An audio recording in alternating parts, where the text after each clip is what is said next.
Welcome, everybody, to our third annual State of Race in America Symposium. I'm Charlie Firestone, Executive Director of the Aspen Institute Communications and Society Program. And for those who don't know, the Aspen Institute is a nonprofit, nonpartisan institution dedicated to enlightened leadership based on timeless values. And we're also a venue for leaders to consider important issues of our time.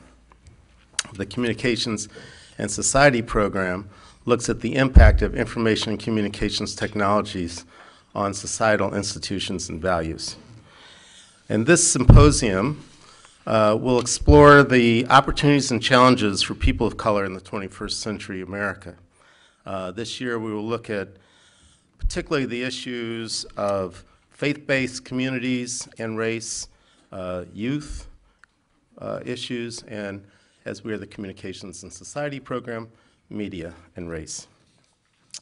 So while we'll consider how this country has made progress on the racial front, we'll also examine why familiar race-related problems persist and try to identify new issues, a new generation of issues and problems and hopefully solutions that is arising from our multiracial society.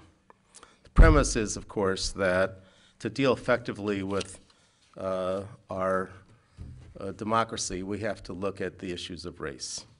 This dialogue will touch on the individual, cultural, institutional, and structural causes of racial problems and look at new and viable solutions and, for the purpose of finding how our thoughts can lead to action, a typical Aspen Institute activity.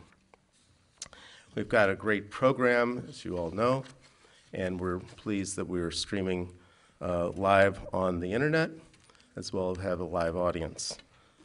We want to thank for this, first of all, the person who basically created it and brought it to the Aspen Institute, Juan Williams, will also be one of the moderators. I want to acknowledge the great work of our Senior Project Manager, Kiana Williams, who's put it all together, and the rest of the Aspen team, too numerous to name. Obviously, we would not be able to do this at all without our great partners at Comcast, NBC Universal, and this includes Brett Perkins, Johnny Giles, Sharice Lilly, among others, but they've just put in great effort and great work to make this possible. And all of these people work under the amazing and inspirational leadership of Comcast Executive Vice President, who I would like to call to the dais now, David L. Cohen. David?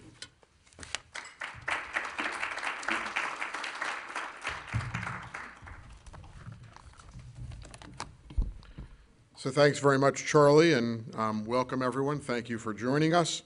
I'm delighted to see that we have almost a full room, which is always great to see.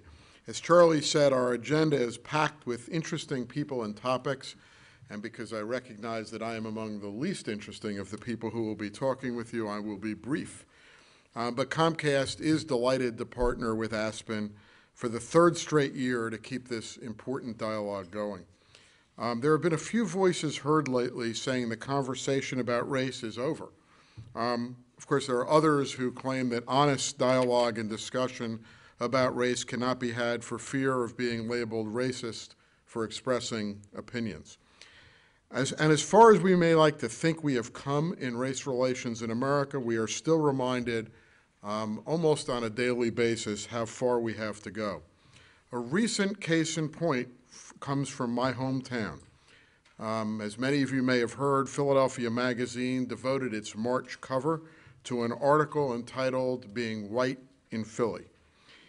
This article is basically a reporter's walk through some of Philadelphia's neighborhoods, some transitional, some tough, where he talks with a cross-section of anonymous white residents who manifest varying degrees of resignation and prejudice. There were no statistics or experts on race relations quoted in the article. There were no contrary views expressed to these anonymous musings by people who purportedly lived in these communities. They were just anonymous stereotypes. Fortunately, this article is in no way a reflection of how Philadelphians of all races are working and living together every day. But the fact that the article was written and published is a stark reminder of how far we still have to go. This piece created much more heat than light and deep hurt in the African American community in Philadelphia. It played to stereotypes in ways that did nothing to advance the dialogue on race. It made me all the more grateful, to be perfectly candid, for the kind of open and expansive dialogue that we've had at this symposium for the last 2 years and that I expect we will have today. When we got together a year ago, the presidential campaign was moving into high gear, and now, of course, it's history. And about a month before the election, our friends at PBS produced and aired an excellent documentary on race and politics in America. And it opened with footage of the president at a campaign rally saying, and I quote, "There is not a black America and a white America and a Latino America and an Asian America. There is a United States of America." The president was describing the kind of unified society that he and most of us are hoping for. And many people saw Barack Obama's re-election as another meaningful step in that direction. Ironically, though, most of the post-election commentary and analysis focused on the racial divides within the electorate and how the two parties and the election was affected by them in 2012 and will be affected by them going forward. So suffice it to say that race still matters. In some ways, it may matter more today than ever before, and it's certainly more complicated than it's ever been. As the latest census confirms, America is an extremely diverse society and becoming more so every year. But I'd like to suggest that our surge of diversity has not been matched by a corresponding surge of inclusion. And inclusion is at the heart of the civil rights issues that brought Dr. King and the March on Washington to the National Mall 50 years ago this August. Our social landscape is still littered with unresolved issues from that era. Most of them involve gaps of inclusion. Inclusion in economic opportunity, in quality schools, and in some places, even inclusion in the electoral process has been threatened. But there's a new issue of inclusion that I want to reference today that should be on every American's radar screen. This issue has the potential to be the defining civil rights issue of our time, and it happens to be an issue that is at the core of Comcast's business. It's the issue whether all Americans will have access to the benefits of the broadband revolution.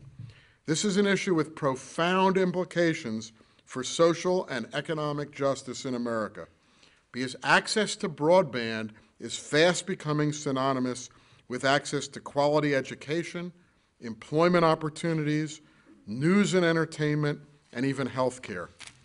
And there's a cruel irony at play here, because the internet, which has this wonderful potential to transform people's lives, to equalize opportunity, because of this digital divide, is actually exacerbating differences. Because the haves, those who have access to the internet, are gaining advantages that those who do not have access to the internet are not being given the opportunity to enjoy. And it's that latter population that needs the leveling potential of the playing field, the leveling of the playing field potential of the internet even more. About 30% of Americans, many of them below the poverty line, remain on the wrong side of the digital divide. And while this isn't strictly a matter of race, as with so many societal challenges, there is no doubt that the digital divide disproportionately affects people of color. For example, according to data from the Pew Research Center, while 66% of white Americans have a home broadband connection, only 49% of African Americans and 51% of Hispanic Americans have adopted broadband at home. So that gap, this digital divide, is unacceptable to us at Comcast. And as the nation's largest broadband provider, we decided to try to do something about it. In mid-2011, with the help of many stakeholders represented in this audience, as well as thousands of school districts, elected officials, and community-based organizations across the country, we launched a program which we call Internet Essentials. It represents the largest and most comprehensive broadband adoption program for low-income Americans in America. We're offering those families broadband internet access for $9.95 a month, along with the opportunity to buy an internet-ready computer for less than $150. And we offer them comprehensive, free digital literacy training in print, online, and in person. And it's those three legs of the stool that all the research in America has demonstrated is necessary to meaningfully bridge the digital divide. So as of the end of 2012, 16 months into this program, we had successfully enrolled over 150,000 families in Internet Essentials. That means that the program is making the broadband revolution available to over 600,000 Americans.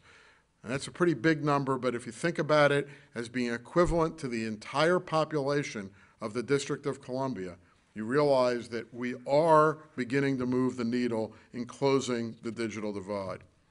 So the point of Aspen's State of Race Symposium is to get ideas about inclusion challenges out on the table and to propose solutions.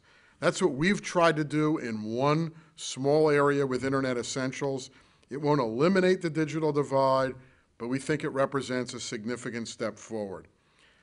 Charlie, I want to thank you and Aspen for continuing with us in this vital dialogue. I also want to thank Juan Williams, who not only was the generator of this idea, but has attended all of these and has been a passionate participant in structuring the program and in participating in the program and in Juan's inimitable style, making sure that we do not just have plain vanilla milquetoast at these programs. So thank you, Juan, for your leadership. Personally, I'm looking forward to another day of significant discussion and knowing that this is one place, at least, in America where we can all gather together and have a rational and productive discussion about one of the toughest topics it is for people to talk about, and that is the state of race in America. So thank you.